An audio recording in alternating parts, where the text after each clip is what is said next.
Assalamualaikum warahmatullahi wabarakatuh. Nama saya Irfan Maulana, NIM E2018-2239. Baik, di sini saya akan menjelaskan presentasi saya yang berjudul Keutamaan Mencari yang Halal Menurut Dalil Al-Quran, Al-Hadis, Atsar para sahabat, ulama-ulama terdahulu, dan jenis-jenis halal haram serta tingkatan halal dan haram. Langsung saja ke poin yang pertama, yaitu keutamaan mencari yang halal menurut dalil Al-Quran. Begitu. Di dalam Al-Quran, di Quran surat Al-Mu'minun ayat 51, yang artinya makanlah dari yang bagus-bagus dan kerjakanlah yang baik-baik itu. Nah, di sini jelas sekali bahwa Islam menganjurkan untuk memakan yang bagus-bagus. Yani intinya yang bukan cuman yang sehat saja, tapi yang halal begitu. Sehat masih kurang menurut Islam. Jadi harus higienis dan yang pastinya halal menurut syar'i. Dan begitupun pekerjaan di Islam juga diatur pekerjaan, yaitu kerjakanlah yang baik-baik, yakni kerjakanlah apapun pekerjaannya, yang penting tidak berlawanan dengan syariat ya, yakni sesuatu pekerjaan yang tidak dilarang oleh perintahnya begitu. Seperti berdagang begitu, bermuamalah begitu. Nah, itu sangat dianjurkan oleh Islam. Malahan harus bekerja memang. Karena apa? Hidup di dunia ini memang pasti membutuhkan materi begitu. Tetapi dalam Islam yang materi itu untuk sebagai penunjang lah gitu, untuk menjalankan ibadah kepadanya begitu.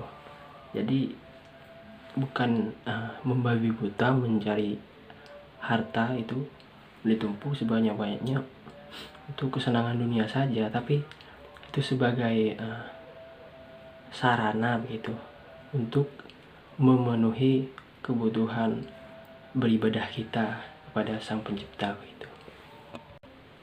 Selanjutnya poin yang kedua, yaitu keutamaan mencari yang halal menurut Al-Hadis begitu. Di sini ada hadis yang diriwayatkan oleh Ibnu Abbas dari Nabi Muhammad SAW bahwa Allah mempunyai malaikat pada Baitul Maqdis yang menyerukan tiap-tiap malam, barang siapa memakan yang haram, niscaya tidak diterima daripadanya syarf dan al-adl gitu. Nah, dan ada ulama yang mengatakan bahwa syarf itu adalah perbuatan sunnah dan al-adl itu ialah perbuatan fardu. Yakni di hadis ini sangat jelas begitu ya. Yakni di hadis ini sangatlah tegas begitu. Tegas diperintahkan bahwa barang siapa yang memakan barang-barang haram itu tidak diterima ibadahnya yang perbuatan sunnah maupun yang fardu begitu. Yani di sini ada penekanan bahwa haram itu harus ditinggalkan dengan sesungguhnya. Yani di sini ada penekanan ya, bahwa yang haram itu memang harus dijauhi. Gitu. Yang selanjutnya poin yang ketiga, yaitu keutamaan mencari halal menurut dari dalil atsar para sahabat gitu. Di sini ada dari Al-Ta'ah rahimahullah, ia berkata, adalah Domroh bin Habib apabila sedang mengerjakan sholat, maka aku katakan, yakni dalam batinku, ia adalah manusia yang paling zuhud, yakni tidak berambisi dan merasa butuh kepada harta dunia. Dan apabila ia sedang bekerja mencari nafkah, aku pun mengatakan pada diriku, ia adalah orang yang semangat dalam mencari nafkah. Gitu. Yakni apa yang bisa kita maknai dari hadis tersebut? Yakni kita harus pintar-pintar memposisikan atau mengatur yang mana yang untuk duniawi dan yang untuk ukhrawi begitu. Nah, kita misal seperti ini, kita gunakan pagimu untuk mencari dunia dan malammu untuk mengumpulkan bekal untuk kita kelak di akhirat begitu. Nah, dan apa yang bisa kita ambil juga dari pelajaran dari ayat tersebut, bahwa para salafus soleh, ulama terdahulu tersebut dalam bekerja itu berlandaskan iman dan takwa, dan tawakal hanya kepada Allah Subhanahu wa taala. Yani tiada lain dan tiada bukannya. Tujuannya itu hanya untuk beribadah kepada Tuhan Yang Maha Esa begitu. Poin selanjutnya yaitu keutamaan mencari yang halal menurut ulama-ulama terdahulu begitu. Nah, dari Umar bin Khattab radhiyallahu anhu, ia berkata, penghasilan yang sedikit, yakni dari pekerjaan yang nampak rendah tapi halal penting, itu lebih baik daripada meminta-minta, yakni kebutuhan pribadi ataupun keluarga kepada orang lain begitu. Yakni menurut ulama-ulama terdahulu begitu, dalam bekerja itu harus mengedepankan halal tersebut. Halal dari segi apa? Bukan hanya halal dari segi yang tampak saja, tapi kita harus melihat dari segi sekecil apapun. Yani meskipun itu tampak halal, tapi itu mengandung subhat seperti contohnya, ataupun yang pekerjaan-pekerjaan yang makruh itu lebih baik ditinggalkan atau dijauhi, walaupun itu bukan kategori dari haram begitu. Karena hal-hal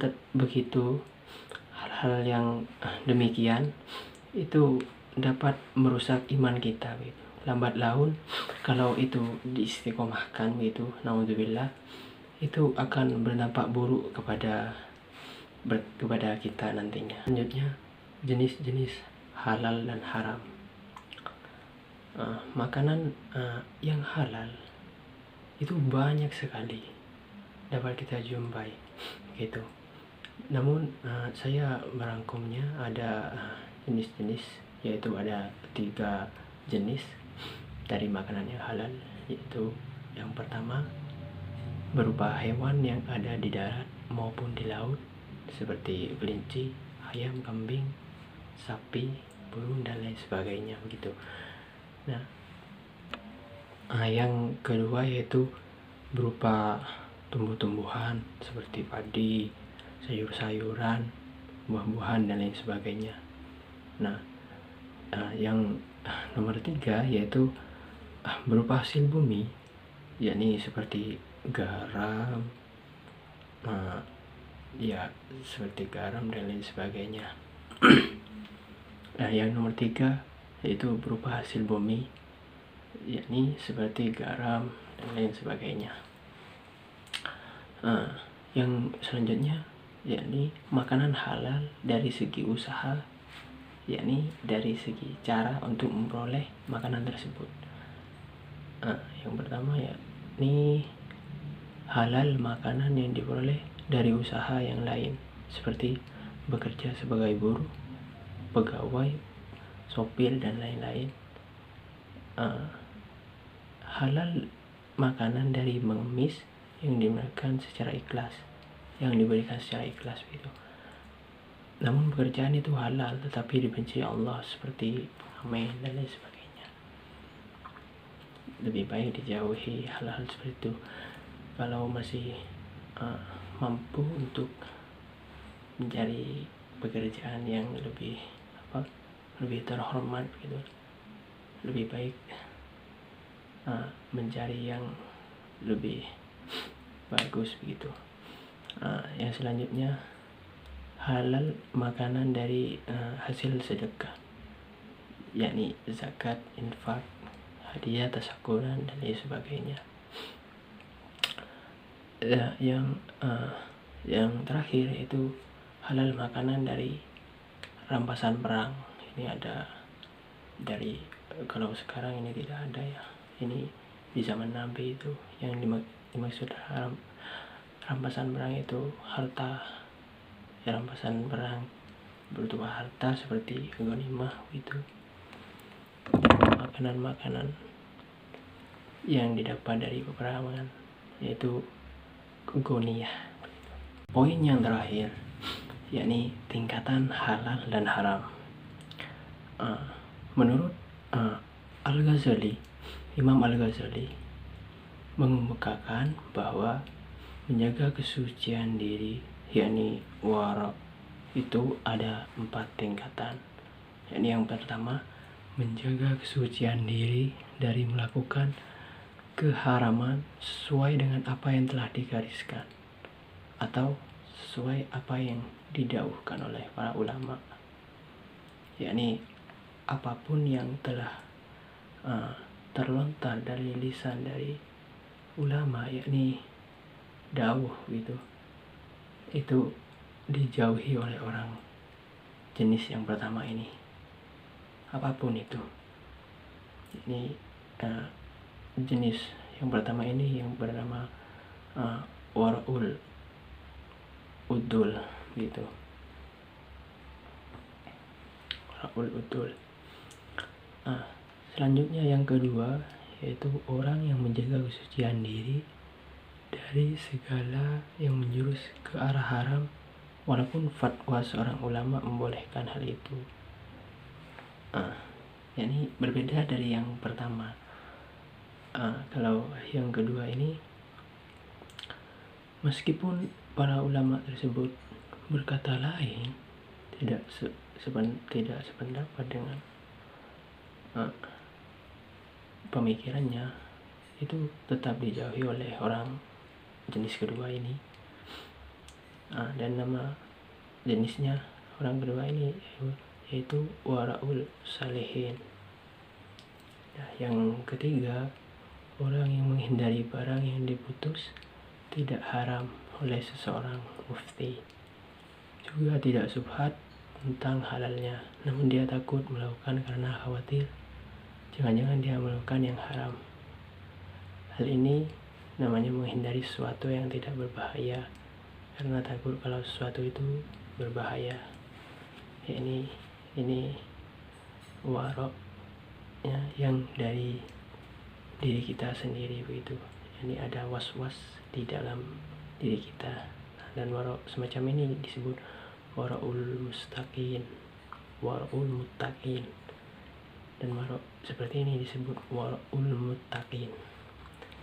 Dan jenis tingkatan yang terakhir yakni orang yang menjaga diri dari sesuatu yang tidak berbahaya sama sekali dan tidak mengkhawatirkan timbulnya bahaya, tetapi di dalam memperoleh sesuatu tersebut bukan didasari atas dasar takwa kepada Allah atau khawatir menjauh kepada hal-hal yang mudah menimbulkan kemakruhan atau maksiat. Yakni tingkatan yang keempat ini, orang tersebut tidak mengkhawatirkan timbulnya bahaya, tetapi di dalam proses tersebut didasari atas dasar takwa kepada Allah. Ini tingkatan yang paling tinggi begitu. Dan dia melakukan hal tersebut karena juga khawatir hal-hal tersebut menimbulkan kemakruhan atau maksiat. Nah, tingkatan ini disebut wara'us siddiqin gitu. Nah, terima kasih. Cukup sekian presentasi dari saya.